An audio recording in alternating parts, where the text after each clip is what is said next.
हरे कृष्ण। आइए समझते हैं भगवद गीता पहले अध्याय श्लोक संख्या 36 को। पापमेवाश्रयेदस्मान् हत्वेतानातताहिनः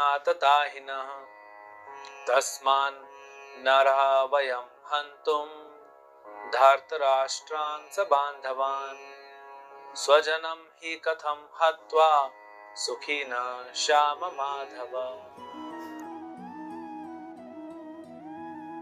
अर्थात यदि हम ऐसे आतताइयों का वध करते हैं तो हम पर ही पाप चढ़ेगा। अतः यह उचित नहीं होगा कि हम धृतराष्ट्र के पुत्रों तथा उनके मित्रों का वध करें। हे लक्ष्मीपति कृष्ण, इससे हमें क्या लाभ होगा और अपने ही कुटुंबियों को मारकर हम किस प्रकार सुखी हो सकते हैं। अब इस श्लोक में अर्जुन आतताइयों बोल रहा है। आतताई कौन है? आतताई 6 ऐसे कार्य करने वाले जिनको भी हम जानेंगे उनको आतताई कहा जाता है, उनको दंड का पात्र कहा जाता है। सबसे पहले यदि आपको कोई जहर देने का प्रयास करे तो आपको उसको डेथ पेनल्टी देना, उसको दंड देना, उससे बदला लेना स्वाभाविक है। तो भीम को जहर दिया था दुर्योधन ने। दूसरा, यदि आपको कोई हथियार से वार करे तो आपको सेल्फ डिफेंस में भी वार करना ही पड़ेगा, यानी दंड का पात्र बनाना पड़ना भी आतताइयों में ही काउंट किया जाता है। तीसरा, यदि आप पे कोई अग्नि का वार करे, आपको जलाने का प्रयास करे, आपके घर को जलाने का प्रयास करे तो वह भी दंड का पात्र है। चौथा है, यदि आपसे कोई आपके पैसे लूटने का प्रयास करे, डकैती जिसे हम कहते हैं, डकैती का प्रयास करे।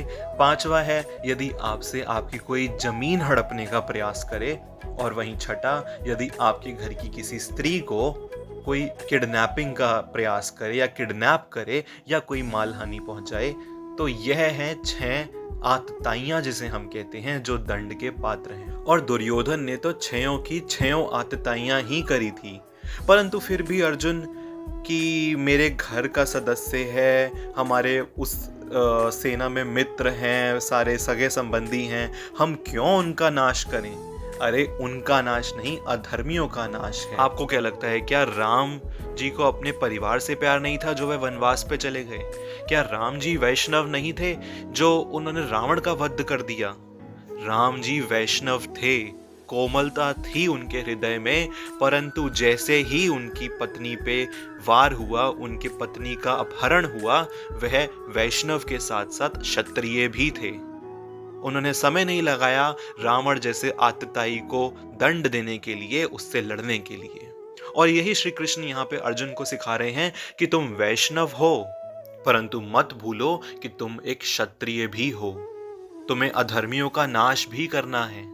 तो यह हमें समझ आता है इस श्लोक से।